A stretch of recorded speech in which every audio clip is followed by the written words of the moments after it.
con fundamento en el artículo 16, párrafo 14 y artículo 19, párrafo 2 de nuestra Constitución Política de los Estados Unidos Mexicanos, así como en el artículo 155 del Código Nacional de Procedimientos Penales, esta Fiscalía solicita la prisión preventiva para Ricardo Llosa, en virtud de los objetivos que señala el artículo 153 del Código Nacional de Procedimientos Penales, siendo garantizar la seguridad de la víctima, ofendido o del testigo, asimismo como la reparación del daño a estos, evitar que el imputado sustraiga de la acción y evitar cualquier obstaculización que pueda surgir dentro del procedimiento. Claramente, nos hemos enfocado en el criterio de mínima intervención y este comprende tres principios fundamentales: proporcionalidad, idoneidad y necesidad, toda vez que nuestra norma suprema señala que el homicidio calificado es un delito grave. Es por ello que esta Fiscalía solicita la prisión preventiva. Asimismo, esta Fiscalía a continuación justificará el porqué de dicha medida cautelar. Primeramente, ya fue formulado su imputación a Ricardo Llosa, fue vinculado a proceso. El segundo, se está haciendo la solicitud ante usted, honorable juez de control. Y el tercero, que existe una protección para los derechos fundamentales y humanos de las víctimas u ofendidos.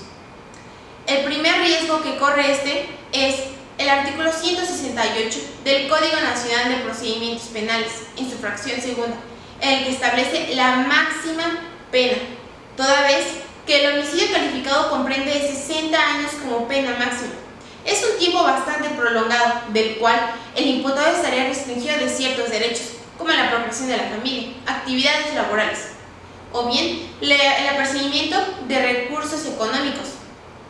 El segundo riesgo es el artículo 169, fracción tercera del Código Adjetivo de la materia, en el que establece amenazas a servidores públicos que se encuentran realizando la investigación. Si bien, y como sabemos, en el informe de las medidas cautelares, el propio imputado mencionó que le diría al presidente de Amilco que estaba detenido. El segundo riesgo es el artículo 170 del Código Nacional de Procedimientos Penales y artículo 20, apartado C, fracción sexta de nuestra Constitución, en el que establece que los derechos fundamentales y humanos deberán ser reparados para las víctimas u ofendidos. Le pido que preste especial atención, honorable juez, toda vez que la víctima directa fue privada de la vida y las víctimas indirectas no se le puede dar una reparación del daño total. Es por ello que esta representación social hará todo lo posible porque se le repare el daño de manera satisfecha. Todo esto con base en el artículo 9 de la Convención Americana de Derechos Humanos, en el que establece que la medida cautelar no podrá ser máxima al delito por el cual se le está imputando. Es por ello que esta Fiscalía, vuelve a reiterar, solicitamos la prisión preventiva para Ricardo Llosa en virtud de que es proporcional, necesidad, idónea esta medida cautelar. Es cuanto. Su señoría, esta defensa se opone a la medida cautelar solicitada por la Fiscalía, consistente en la prisión preventiva, toda vez de que no cumple con los principios de necesidad, idoneidad, proporcionalidad y asimismo va contrario al criterio de mínima intervención estipulado en el artículo 156 de la Ley Adjetiva. La prisión preventiva únicamente transgrede derechos fundamentales como lo es la vida digna, la presunción de inocencia y el derecho al trabajo. En este orden de ideas, la presunción de inocencia y la vida digna se ven afectadas en el trato procesal que está teniendo actualmente el señor Ricardo Llosa, ya que de lo expuesto por la Fiscalía únicamente transgrede este derecho de presunción de inocencia y mantenerlo en una prisión preventiva vulnera su derecho a la dignidad humana. En la carpeta de investigación hay datos de prueba objetivos que la misma Fiscalía no están tomando en cuenta y únicamente se están basando en suposiciones, como lo es el examen de estudios de riesgos procesales que establece que se puede seguir el procedimiento del señor Ricardo Llosa bajo un esquema estricto, más no el más alto. Esto nos quiere decir que el señor Ricardo Llosa puede seguir su procedimiento con otras medidas cautelares y no la más lesiva, cosa que la Fiscalía no está tomando en cuenta y se está vulnerando un criterio de mínima intervención si no se toma en cuenta esto expuesto y se toma en cuenta la medida cautelar más grave que la misma Fiscalía está solicitando. El derecho al trabajo se estaría vulnerando al señor Ricardo Llosa, pero también transgrede colateralmente un derecho a los alimentos a su esposa, quien es actualmente la persona con la que radica en esta ciudad. Asimismo, ella no tendría el dinero necesario para poder garantizar lo que se ofrece en su entorno. Asimismo, ya que el señor Ricardo Llosa es el único que trabaja, la señora no trabaja actualmente y precisamente por esto expuesto es que se vulneraría este derecho al trabajo y por consiguiente los alimentos. La medida cautelar solicitada por la Fiscalía únicamente transgrede derechos fundamentales. No se estaría respetando lo que establece el criterio de mínima intervención, ya que hay otras medidas cautelares que pueden ser tomadas en cuenta para llevar a cabo el sano desarrollo de esta investigación posteriormente. Es por ello que esta defensa solicita que acoja la solicitud que le hacemos a usted. En un primer momento, que tome en cuenta la fracción primera y la fracción octava del artículo 155 del Código Nacional, consistente primeramente en la firma periódica, que ésta se realice cada 10 días ante usted, honorable juez, y que el señor Ricardo Llosa pueda garantizarle a usted que va a radicar en esta ciudad y no va a evadir la justicia, como la Fiscalía lo está exponiendo. Asimismo, garantiza los fines del proceso y los objetivos, además de que es necesaria y proporcional, ya que de tomar en cuenta lo expuesto por la misma Fiscalía, de que el delito por el que se está imputando es de una penalidad alta, únicamente transgrede el derecho a la presunción de inocencia. Por otro lado, la fracción contemplada en este mismo artículo, consistente en la prohibición de acercarse a determinadas personas, precisamente cesa a las víctimas indirectas, que ellas no tengan el temor y se les garantice esta seguridad de que el señor Ricardo Llosa no se acercará a ellas. Esto también garantiza la integridad de estas víctimas indirectas, además de que, como lo manifestó la Fiscalía, que hubo amenazas al personal de la Unidad de Medidas Cautelares que realizó este examen de riesgos, que estas amenazas en ningún momento escuchó por parte de la Fiscalía que fueran a una afectación física o integral de una persona, al personal o incluso a las víctimas indirectas, por lo cual no se puede tomar en cuenta como una amenaza para que usted resuelva a favor de la misma representación social.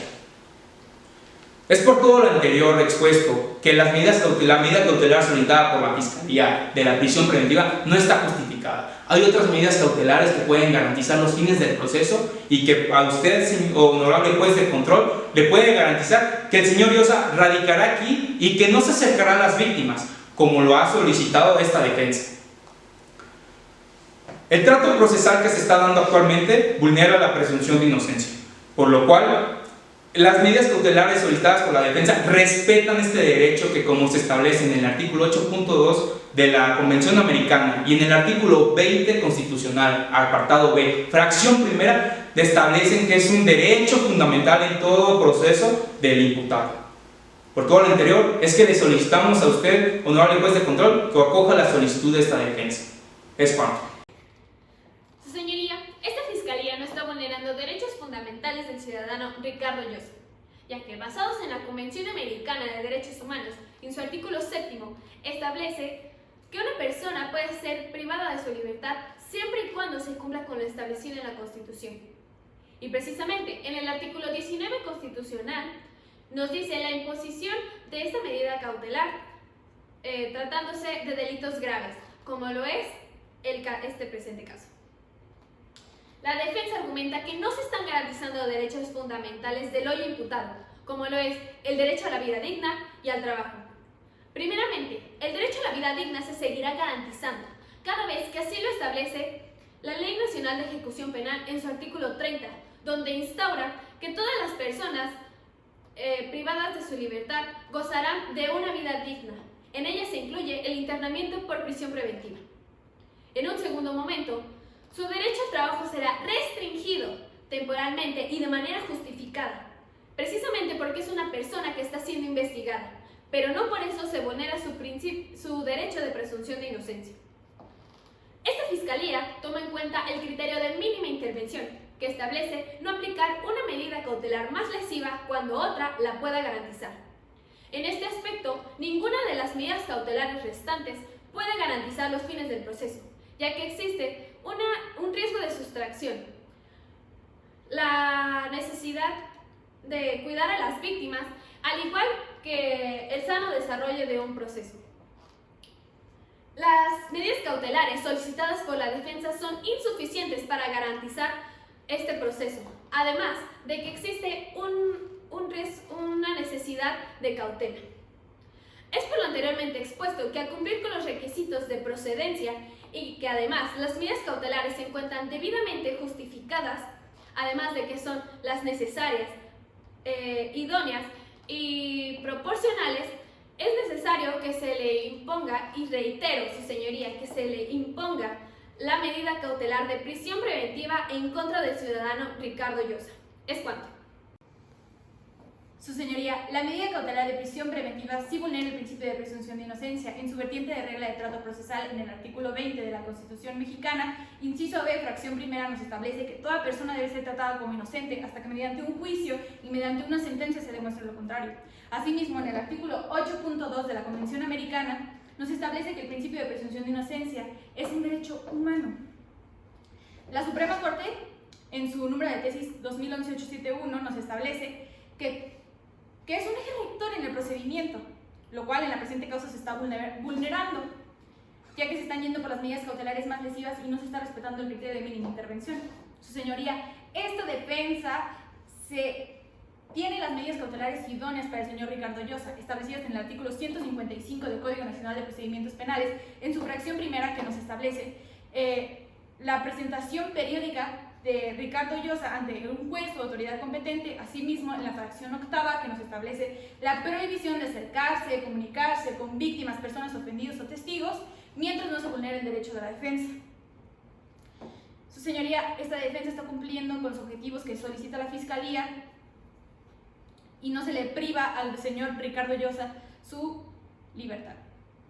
Asimismo, la presentación periódica del señor Ricardo Llosa ante un juez o autoridad competente nos establece que el señor Ricardo Llosa va a estar dentro de la ciudad y el señor Ricardo Llosa vive dentro de la ciudad. Asimismo, también se respeta el proteger a las víctimas en la fracción octava, ya que queda prohibido comunicarse o acercarse a las víctimas indirectas. Su señoría, esta defensa solicita que no se tomen en cuenta las medidas de la Fiscalía y que se tomen en cuenta las medidas de la defensa. Es cuanto.